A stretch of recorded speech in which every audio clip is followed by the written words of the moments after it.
You planned carefully, you worked hard, you did everything right, and it still fell apart. Maybe it was a job that vanished, a relationship that ended without warning, or a project you poured yourself into that simply did not land. The plan was solid, the outcome was not, and now you are left wondering whether any of it was ever really in your hands. That question, what is actually mine to control, is not a modern anxiety. It is the oldest question in practical philosophy. And the Stoics did not just ask it. They built a complete framework around it. 3 disciplines, 3 domains of inner life, and once you understand how they fit together, the way you move through an ordinary day begins to change in ways that are quiet, durable, and genuinely yours. The thinker who articulated this framework most precisely was Epictetus. His biography matters here because it is easy to read Stoic philosophy as the luxury of people who had time to think. Epictetus was a slave. He had no property, no legal standing, and for a period of his life, no freedom of movement. Whatever he possessed inwardly, he had to build under conditions of genuine constraint. That is not a footnote. It is the whole point. The philosophy did not emerge from comfort. It was forged inside limitation. The Enchiridion, the short manual compiled from his teachings, opens with a distinction that sounds simple and turns out to be radical. As paraphrased from that opening, some things are up to us and some things are not. What is up to us includes our judgments, our impulses, our desires, and our aversions. What is not up to us includes our bodies, our reputations, our property, and the outcomes of our actions in the world. Epictetus does not say the external world is unimportant. He says that confusing what is ours with what is not ours is the root of nearly all suffering. From that foundation, Epictetus and later Marcus Aurelius developed what scholars of ancient philosophy, including Pierre Hadot in his work on Stoic spiritual exercises, describe as 3 distinct disciplines: the discipline of desire, the discipline of action, the discipline of assent. Each one addresses a different layer of how we engage with experience. Together, they form something closer to a complete operating system for the inner life than a list of tips. The discipline of desire is about what you want and what you fear. The Stoic position is not that you should want nothing, it is that you should direct your strongest desires toward things that are genuinely within your power, your character, your effort, your response, and hold external outcomes more loosely. When you desire a specific result that depends entirely on other people or on circumstances outside your control, you have handed your peace of mind to something that cannot guarantee it back. The practice here is not detachment, it is redirection. You are not asked to stop caring. You are asked to care about the right things. The discipline of action is subtler and often misunderstood. It does not mean acting without caring about results. It means acting with what Epictetus described as a reservation, committing fully to your effort while accepting that the outcome belongs to the world, not to you alone. Marcus Aurelius returns to this idea repeatedly in the Meditations. He describes doing what the moment requires, then releasing it. Not passivity, not indifference. Engaged effort with open hands. You bring everything you have, and then you let the result be what it is. The discipline of assent is perhaps the most demanding of the 3.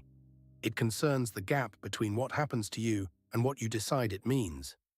Every experience arrives first as an impression, a flash of perception before interpretation. The Stoics called this a fantasia. What you do next, whether you accept that impression uncritically or pause and examine it, is the discipline of assent. You are not required to agree with the first story your mind tells you about what just happened. That story is a draft, not a verdict. Now, why is this hard? Not because the ideas are complicated. They are not. It is hard because the emotional pull in the opposite direction is immediate and powerful. When something goes wrong, the mind moves fast. It assigns blame, catastrophizes, rehearses grievances, and builds a case.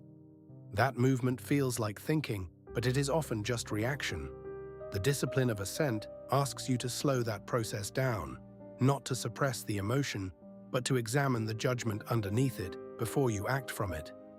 Grief is real. Anger is real. The Stoics never claimed otherwise. What they offered was a way to keep those responses from becoming the whole story. And modern life adds its own pressure. We are surrounded by metrics, feedback, and comparison. The number of people who saw your work, the response you got or did not get, the gap between where you are and where someone else appears to be. All of that is external. All of it is, in the Stoic sense, not fully up to you. Letting those signals define your inner state is not ambition. It is a slow transfer of authority over your own mind to forces that have no particular interest in your well-being. So what does practice actually look like? In the morning, before the day accelerates, take 2 minutes to name one thing you are hoping for today and ask honestly whether it sits within your discipline of desire or outside it.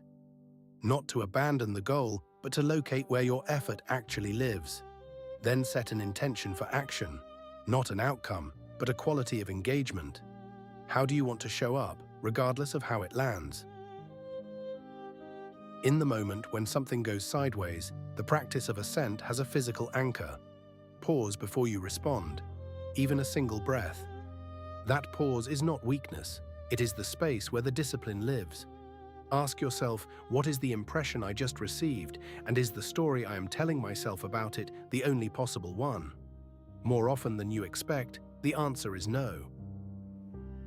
In the evening, a brief review, not a performance evaluation.